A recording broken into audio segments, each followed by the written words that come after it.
Hello students. आज हम लोग जे एडवांस 2020 में पूछे गए वेब ऑप्टिक्स का क्वेश्चन डिस्कस करते हैं। देखिए क्वेश्चन क्या है। A parallel beam of light strikes a piece of transparent glass having cross section as shown in the figure below. देखिए ये ग्लास का एक पीस है, इस शेप का दिया हुआ है और पैरेलल लाइट बीम इंसिडेंट हो रहा है इस पर। इसके बारे में पूछ रहा है। आगे देखते हैं। Correct shape of emergent wave front will be. देखिए यहाँ वेव फ्रंट पूछा जा रहा है, तो वेव फ्रंट आप लोग पढ़े होंगे वेब ऑप्टिक्स में। वेव फ्रंट हमेशा रे के प्रोपागेशन के परपेंडिकुलर होता है। यहाँ light ray parallel beam incident हुआ है। अगर ग्लास के लेफ्ट साइड में हम लोग वेव फ्रंट ड्रॉ करें तो ये प्रोपागेशन के परपेंडिकुलर इस शेप में आएगा। अब यहाँ से हम लोगों को इस ग्लास से पास होने के बाद क्या शेप बनता है ये देखना है। तो देखिए यहाँ एक्चुअल में जो फिगर बनाया है, यहाँ 3 शेप है। एक ये शेप, तो अगर यहाँ से यहीं तक हम लोग इस ग्लास पीस को यहाँ तक हम लोग अगर कंसीडर करें, जस्ट यहाँ तक, तो ये तो आपका कौन सा हो गया, प्लेनो कन्वेक्स लेंस हो गया। तो प्लेनो कन्वेक्स लेंस तो कन्वर्जिंग होता है। उसी तरह से यहाँ अगर देखें, यहाँ से यहाँ अगर एक शेप लें तो ये हो गया आपका प्लेनो कनकेव, ये डाइवर्जिंग हो जाएगा। और फिर उसी तरह से यहाँ वाला शेप अगर लें और इस थिकनेस को थोड़ा कम मान लें, तब ये हो जाएगा फिर से प्लेनो कन्वेक्स, फिर से कन्वर्जिंग। अब अगर यहाँ से हम लोग लाइट रे को पास कराते हैं इसी डायग्राम में, देखिए एक्चुअल में ये आपका ग्लास का शेप है। थोड़ा बड़ा फिगर बनाते हैं, साफ दिखेगा। ये आपका ग्लास का शेप है। अब यहाँ से इस थिकनेस को चाहे जितना कम ले, कम ही रखिए, ज़्यादा क्लियर व्यू आएगा। ये आपका ग्लास पीस है। अब यहाँ से जो लाइट इंसिडेंट हो रहा था इस फेस के लिए तो नॉर्मल इंसिडेंस है, तो जिस रास्ते एंगल ऑफ इंसिडेंस 0 तो एंगल ऑफ रिफ्रैक्शन भी 0, तो सीधा पास हो जाएगा। अब यहाँ से पास होने के बाद ये तो प्रिंसिपल एक्सिस जैसा बिहेव करेगा, ये सीधा निकल गया। बाकी रेज को अगर देखें तो ये यहाँ से गया और ध्यान से सोचिए, तो ये कन्वर्जिंग है, तो ये इस तरह से कन्वर्ज करेगा कहीं आगे। अगर एक और लाइट रे यहाँ से बनाएं तो ये भी आगे जाके कन्वर्ज करेगा, ये कन्वर्जिंग है।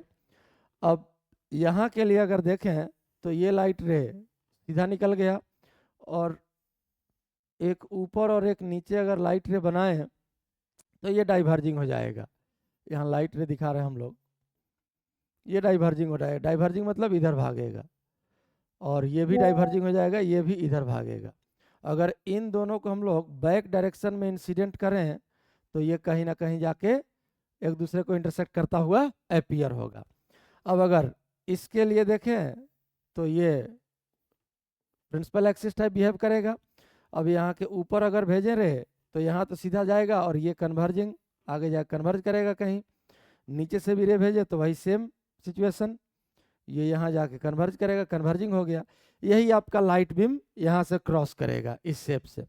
अब हम लोग को वेव फ्रंट ड्रॉ करना है। वेव फ्रंट क्या होता है, प्रोपागेशन के परपेंडिकुलर हमेशा ड्रॉ करेंगे। ये देखिए ये वेव का प्रोपागेशन हो गया, तो इसके परपेंडिकुलर अगर हम लोग यहाँ से परपेंडिकुलर शेप बनाने का कोशिश करें तो देखिए ये शेप ऐसा आ गया। यहाँ देखिए यहाँ ये इस टाइप का आ जाएगा।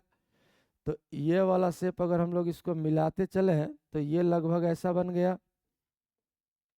और फिर यहाँ देखें तो ये परपेंडिकुलर परपेंडिकुलर, ये भी परपेंडिकुलर, फिर ये शेप ऐसा निकल जाएगा।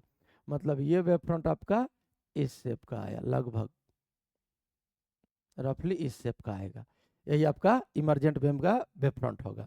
अब देखिए ये कन्वर्जिंग, आप सोच रहे होंगे कि हम कैसे कह दिए कन्वर्जिंग।